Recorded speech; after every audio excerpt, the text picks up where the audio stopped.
China पर भड़का America, border पर लेकर पहुंचा सेना, ताइवान को लेकर बदली नीति। जब से रशिया यूक्रेन वॉर शुरू हुआ है तभी से चाइना के रूस को की जाने वाली सहायता से अमेरिका नाराज है।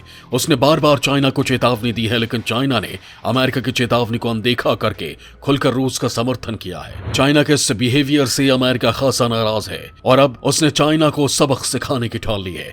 अभी तक अमेरिका ताइवान के मुद्दे पर चाइना का समर्थन करता था, वो चाइना के एक चीन की नीति का समर्थन करता था, लेकिन चाइना के अनदेखे से नाराज अमेरिका ने अब ताइवान के लिए अपनी नीति में बदलाव कर लिया है। उसने ताइवान को समर्थन का मन बना लिया है। वो किसी भी तरह से चाइना पर अंकुश लगाना चाहता है। इसलिए संयुक्त राज्य अमेरिका के नौसेना ने मंगलवार को ताइवान के जल डमरू मध्य में अपना एक और विध्वंसक जहाज भेज दिया है, जिसके बाद चीन की तरफ से काफी खतरनाक प्रतिक्रिया दी गई। चाइना और अमेरिका के बीच अगर वॉर होती है तो इतना तय है कि वॉर बहुत खतरनाक होगी और ताइवान के साथ केवल अमेरिका ही नहीं बल्कि जापान, ऑस्ट्रेलिया और ब्रिटेन भी मजबूती के साथ खड़े हैं। यही कारण है कि चाइना के आगे नगण्य शक्ति रखने वाले ताइवान चाइना को चुनौती देता रहता है। चीन का दुस्साहस तो देखिए, अब वह अमेरिका को खुलेआम चुनौती देने से भी नहीं हिचक रहा। चीन के सरकारी अखबार ग्लोबल टाइम्स ने अपने संपादकीय में चीन को सुपर पावर बताते हुए अमेरिका को चेतावनी दी है कि अगर युद्ध छिड़ा तो उसमें अमेरिका की हार होगी। इस अखबार को चीन के सत्तारूढ़ कम्युनिस्ट पार्टी का मुखपत्र माना जाता है। इसमें प्रकाशित बात सरकार का बयान मानी जाती है। ग्लोबल टाइम्स ने संपादकीय जापान, ऑस्ट्रेलिया और फ्रांस के सैन्य अभ्यास में अमेरिका के भी शामिल होने पर कही है। इससे पहले गुरुवार को चीन ने कहा था कि दक्षिणी जापान में हो रहे इस सैन्य अभ्यास से उसकी सेहत पर कोई फर्क नहीं पड़ता। यह सैन्य अभ्यास सिर्फ तेल ईंधन की बर्बादी है। चीन पूरे दक्षिण चीन सागर को अपनी संपत्ति बताता है। वो इस पर ब्रूनेई, मलेशिया, फिलीपींस, वियतनाम और ताइवान के दावे को नकारता है। इतना ही नहीं, ताइवान के संप्रभुता को नकारते हुए उसे अपना हिस्सा बताता है।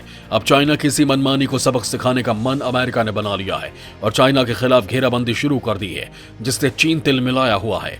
चाइना और अमेरिका में क्यों रहती है तनातनी? क्या है ताइवान का मामला?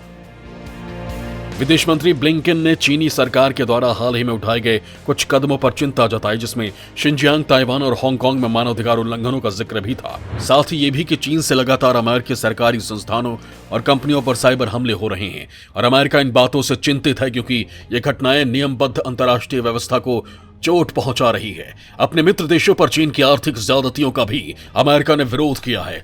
ट्रंप सरकार की तर्ज पर ही बाइडेन सरकार भी इन मुद्दों को पूरी ताकत से उठाती आ रही है। चीन और अमेरिका के बीच पिछले काफी समय से तनातनी बनी हुई है, जिसकी शुरुआत लगभग 3 साल पहले ट्रंप के कार्यकाल में ही हो गई थी। ट्रंप के राष्ट्रपति रहते हुए अमेरिका और चीन के बीच, दोनों देशों के बीच व्यापार युद्ध छिड़ा, जो समय के साथ और ज्यादा तल्ख होता चला गया। इसमें दो राय नहीं कि चीन ने ट्रंप को कम करके आका और व्यापार युद्ध में मुंह की खाई। पिछले 2-3 सालों में अमेरिका ने एक तरफ इंडो पैसिफिक क्षेत्र को मजबूत किया और भारत की इसमें बड़ी भूमिका भी निश्चित की। साथ ही अमेरिका ने भारत, जापान, अमेरिका और ऑस्ट्रेलिया के साझा सामरिक सहयोग के मंच पर क्वाड को भी मजबूती दी। सामरिक और कूटनीतिक मसलों पर अच्छी समझ का परिचय देते हुए तो फिलहाल बाइडेन प्रशासन ट्रंप की कई नीतियों को अपने ढंग से आगे बढ़ाते दिख रहे हैं, जो दुनिया के तमाम देशों के लिए राहत की खबर है। दूसरी ओर चीन अपनी बढ़ती आर्थिक और सैन्य ताकत की वजह से अपने को अमेरिका से कहीं भी कमतर नहीं आंकता।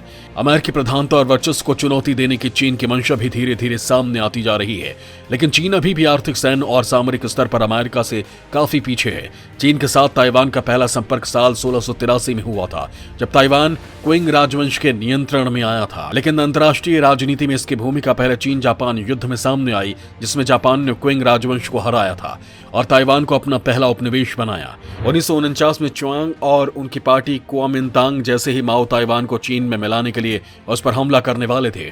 उसी समय 1950 में कोरिया युद्ध छिड़ गया। युद्ध ने न केवल माओ को उत्तर कोरिया में कम्युनिस्टों की सहायता करने में व्यस्त रखा, बल्कि इसने अमेरिका को ताइवान की सुरक्षा और स्वतंत्रता के लिए आगे आने को भी मजबूत किया।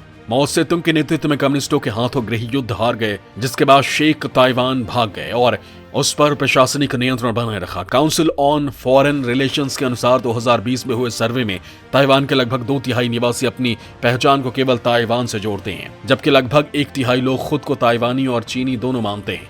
इस सर्वे में केवल 3% लोगों ने ही खुद को केवल चीनी माना।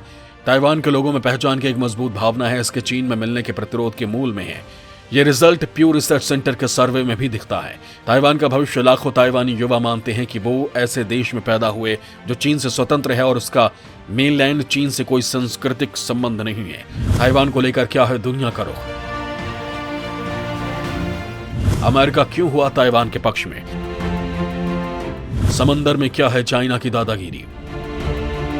ताइवान पर अमेरिका का रुख रणनीतिक रूप से स्पष्ट रहा है। अमेरिका ने औपचारिक रूप से ये नहीं कहा कि अगर चीन ताइवान पर आक्रमण करता है तो वो ताइवान की रक्षा के लिए जाएगा, लेकिन फिर भी उसे लगातार सहायता देता आया है।